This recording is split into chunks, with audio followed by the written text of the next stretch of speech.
আজ থেকে প্রায় ৭০ বছর আগেকার কথা। গ্রামটির নাম ছিল শান্তিপুর, কিন্তু সেখানে শান্তি ছিল না। গ্রামের ঠিক বাইরে জঙ্গলের কিনারায় ছিল একটি বহু প্রাচীন শেওলাধরা মন্দির। সেটি ছিল কঙ্কালী মাতার মন্দির। দেবীর নাম কঙ্কালী হলেও তিনি ছিলেন অত্যন্ত জাগ্রত এবং গ্রামবাসীর রক্ষাকর্ত্রী। তবে একটি কঠোর নিয়ম ছিল, পূর্ণিমার রাতে রাত ১২টার পর কেউ সেই মন্দিরের ত্রিসীমানায় পা রাখতে পারত না। গ্রামের মোড়ল ছিলেন দীননাথ মুখার্জি। তিনি ছিলেন অহংকারী এবং ক্ষমতালোভী। তার একমাত্র ছেলে অবিনাশ ছিল উদ্ধত ও মদ্যপ। একদিন ছিল কার্তিক মাসের প্রথম পূর্ণিমা রাত্রি।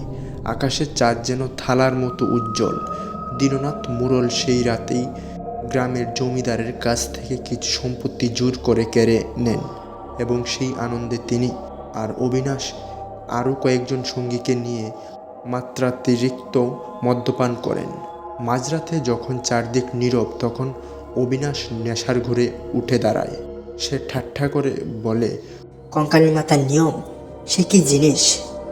আমি এখনই গিয়ে দেখব কি হয়। দীননাথ মোড়ল প্রথমে বারণ করলেও পুত্রের উদ্যত্ত দেখে তিনিও উত্তেজিত হয়ে ওঠেন। তিনি বললেন, যা যা, গ্রামবাসীকে দেখিয়ে দে আমাদের মতো ক্ষমতাশালীরা কোনো দেবদেবীকে ভয় পায় না। ঘড়িতে রাত ঠিক ১২টা বাজার ২ মিনিট আগে অবিনাশ টলতে টলতে মন্দিরের মূল ফটক পার হয়ে গেল। চাঁদ তখন মন্দিরের চূড়ার উপর। রাত ১২টা বাজতেই এক তীব্র বিভৎস চিৎকার শোনা গেল। সে শব্দটি শান্তিপুর গ্রামবাসীরা কখনো শুনেনি। শব্দটি যেন আকাশ ফুঁড়ে নেমে এলো। পর মুহূর্তেই মন্দির থেকে এক ঝলক তীব্র নীল আলো সমস্ত গ্রামকে গ্রাস করল। দীননাথ ও তার সঙ্গীরা ভয়ে কাঁপতে কাঁপতে মন্দিরের দিকে ছুটে যায়।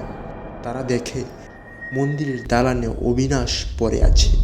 তার দেহ নিথর, কিন্তু তার চোখ খোলা এবং তাতে এক অজানা ভয় জমে আছে। তার গলার কাছে এক গভীর কালচে ক্ষতচিহ্ন।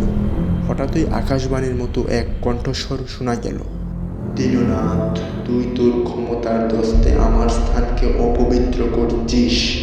আজ থেকে তোর বংশে কোনো পুত্র সন্তান ২১ বছর বয়সের পর বাঁচবে না। পূর্ণিমার এই রাতেই তারা প্রতি বছর অভিশাপের শিকার হবে। আজ থেকে এই রাত্রি অভিশাপের রাত্রি নামে পরিচিত হবে। পরের দিন ভোর হতেই অবিনাশের শেষকৃত্য সম্পন্ন হলো, কিন্তু অভিশাপ তার কাজ শুরু করে দিয়েছিল।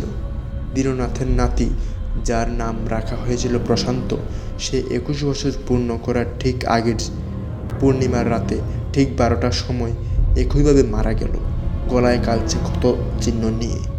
প্রশান্তের ছেলে অর্ণব ছিল অত্যন্ত সাহসী যুবক। সে জানত তার ভাগ্য কী। ২১ বছর পূর্তির সেই পূর্ণিমার রাতে অর্ণব স্থির করল, সে হয় অভিশাপ দূর করবে, নয়তো মরবে। পূর্ণিমার রাত্রে রাত ১২টার ঠিক আগে অর্ণব এক তান্ত্রিকের পরামর্শ মতো কঙ্কালী মাতার মন্দিরের সামনে নতজানু হয়ে বসে পড়ল।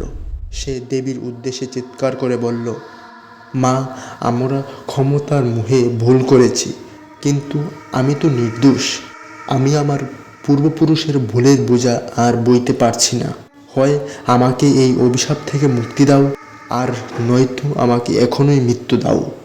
মন্দির থেকে সেই তীব্র নীল আলো আবার বের হলো, কিন্তু এবার কোনো চিৎকার বা অভিশাপ শোনা গেল না।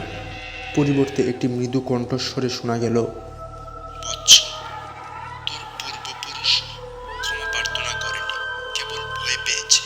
তোর সরল স্বীকারোক্তি ও ভক্তি দেখে আমি সন্তুষ্ট। আজ থেকে অভিশাপ মুক্ত হলো।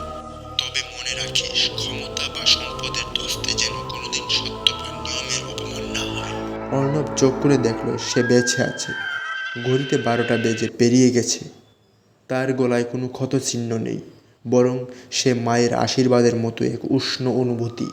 সেই রাত থেকে শান্তিপুর গ্রামে আর কখনো পূর্ণিমার রাতে কঙ্কালী মাতার মন্দিরে আশেপাশে যায়নি। সেই থেকে শান্তিপুরের গ্রামে আর কখনো কেউ পূর্ণিমার রাতে কঙ্কালী মাতার মন্দিরের আশেপাশে যায়নি। আর দীননাথের বংশ আর কেউ অভিশাপের শিকারও হয়নি। কিন্তু গ্রামের বৃদ্ধরা সেই পূর্ণিমা রাতটিকে আজও অভিশাপের রাত্রি বলে মনে রাখে এবং নতুন প্রজন্মকে অহংকার ও নিয়ম ভঙ্গের পরিণতি সম্পর্কে সতর্ক রাখে।